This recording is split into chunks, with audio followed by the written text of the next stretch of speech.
নমস্কার বন্ধুরা, রিমি লাইফস্টাইল চ্যানেলের আরেকটি নতুন ব্লগে সকলকে জানাই অনেক অনেক ভালোবাসা ও অভিনন্দন। আশা করি দূরে কাছে যে যেখান থেকে ভিডিওটা দেখছো সকলে ভালো আছো, আর তোমাদের ভালোবাসায় আমিও খুব ভালো আছি। বন্ধুরা, আজকের ভিডিওটা শুরু করলাম বলতে পারো সকালবেলা থেকেই। সকাল মানে এখন বাজে বেলা 9:30 বেজে গেছে। তাই ভাত বসিয়েই আগে চালটা ভরে নিচ্ছি। ড্রামের চাল অল্প ছিল, তাই আগে বস্তা দিয়ে চালটাকে ঢেলে নিচ্ছি। জানি সকালবেলায় ভিডিওটা আমি ফুল থেকেই শুরু করি, কারণ ফুলটা যেন আমার খুব ভালো লাগে। আশা করি তোমাদেরও ভালো লাগবে। তার জন্যই আগে ফুলটা দিয়ে শুরু করে তারপরে বাকি কাজগুলো তোমাদের সাথে শেয়ার করি। যাই হোক, কথা বলতে বলতে চালের ড্রামটা আসলে বস্তাটা হালকা হয়ে যাবে তো আমি পুরো ঢেলে দিয়েছি। চালের ড্রামটা প্রায় ভরে গেছে। জায়গায় রেখে এই ফ্রিজটা মুছে ফেলছি। বন্ধুরা, মনে করো না যে এই যে দেওয়ালে টাইলস বসানো এই রান্নাঘরটা আমার নয়, এটা আমার সেজো জায়ের রান্নাঘর। আমার রান্নাঘরটা এপাশে, ফ্রিজটা আমাদের দুটো ঘরের মাঝখানে। তাই মোটামুটি যে যখন সময় পায় মুছে দেয়। ফ্রিজটা একা আমারও না, এটা বলতে পারো আমাদের সবাই একমাত্র ব্যবহার করে। 6 ভাই, এরা 6 ভাই আমরা ব্যবহার করি। যে যখন সময় পায় তখন সে কাজ করে নেয়। এবার আমি এখন সময় পেয়েছি, তাই বুদ্ধি করে আগে ফ্রিজটাকে মুছে ফেলেছি। কারণ ফ্রিজটা অনেক সময় মুছি তখন আর ভিডিও করার উপায় পাই না। আজকে মোটামুটি বাড়ি ফাঁকা দেখে আগে ফ্রিজটাকে মুছেছি, একটু ভিডিও করে নিলাম। আসলে কি বলতো, বুদ্ধি তো পরিবর্তনের সাথে খাপ খাইয়ে নেওয়ার একটা ক্ষমতা, সেটা আমার আছে, আমার বাড়ির প্রত্যেকে সেটা বলে। যাই হোক বন্ধুরা, আমার একটা ছোট্ট করে গুণের কথা তোমাদের সাথে শেয়ার করলাম। জানি না আমার আদৌ কি গুণটা আছে কি না। যাই হোক, এই দেখো খাসির মাংস এনেছিল, তাই রান্না করে দিচ্ছি।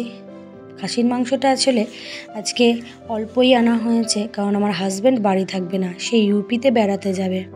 তার জন্য তাড়াতাড়ি করেই বেড়ায় রান্নাটা বসিয়ে দিয়েছি। চালটা ভরেই আমি দুপুরে রান্না বসিয়ে দিয়েছি, কারণ তারা গাড়ি হচ্ছে 2:30টায়। তাই জন্য মোটামুটি রান্নাটা যাতে তাদের বেরিয়ে যাওয়ার আগে আমি ভালো করে ফেলতে পারি, যাতে খেয়ে যাবে তো। কারণ সারা রাত্রির গাড়িতে থাকবে, কালকে কখন নামবে তার ঠিক ঠিকানা নেই। তাই তাড়াতাড়ি করেই এক প্রকার মাটনটা রান্না করে নিচ্ছি। আর আমার কি আলাদা রকম রান্না, ওই একই রকম রান্না করি, কি আর বলবো তোমাদের সাথে। যাই হোক, যারা এতটা ভিডিও দেখতে দেখতে এতটা পর্যন্ত চলে এসেছো, তারা ছোট্ট করে একটা লাইক দিয়ে দিও, আর একটা সুন্দর কমেন্ট করে আমার পাশে থেকো। তোমাদের একটা লাইক আর একটা কমেন্ট আমার কাছে অনেক মূল্যবান, যেটা পৃথিবীর কোনো জায়গাও টাকা দিয়েও কেনা যায় না। যাই হোক বন্ধুরা, মশলাটাকে ভালো করে কষিয়ে নিয়ে মাংসটাকে আগেই আমি মেখে রেখেছিলাম অনেকক্ষণ আগেই। এটা হয়তো ভিডিওর সাথে অ্যাডজাস্ট করে দেখালাম, কিন্তু আমি মেখে রেখেছিলাম অনেক আগে। 1 ঘন্টা আগে প্রায় মেখে রেখেছি। কড়াইতেই রান্না করা যায়, এর জন্য আমার আর প্রেশার কুকারের প্রয়োজন হয় না। কড়াইতেই আমি সুন্দর করে রান্না করতে পারি মাংসটা। যাই হোক, রান্না কষিয়ে নেব। আর যদি মাটন একটু কষিয়ে নেওয়া রান্না করা হয় না, বেশ ভালো লাগে না। আর তোমরা তো আমার থেকে ভালোই রান্না করতে পারো, যেমন বাংলাদেশি কুক বুক ওই দিদিভাইটা এত সুন্দর রান্না করে তা বলা নয়। শম্পা কিচেন এও দিদিভাইটা এত সুন্দর রান্না করে, তাদের রান্নার রেসিপি দেখলে আমার আর ফুরায় না। এছাড়াও আরেক আছে শখের রান্নাঘর দিদিভাই, তারপরে বাকির সংসার দিদিভাই। এদের রান্নার প্রসেসগুলোটা এরা খুব সুন্দর করে রান্না করে, বেশ ভালোই লাগে তাদের ভিডিওগুলো আমি দেখি। আমি যখন দেখি আমি পুরো ভিডিওটা দেখে তবেই আমি বেরোই, কারণ পুরো ভিডিও আমার ভিডিও তো আমি চাইবো সকলে পুরো দেখুক। যাই হোক বন্ধুরা, অনেক কথা বলে ফেললাম, কিছু মনে করো না।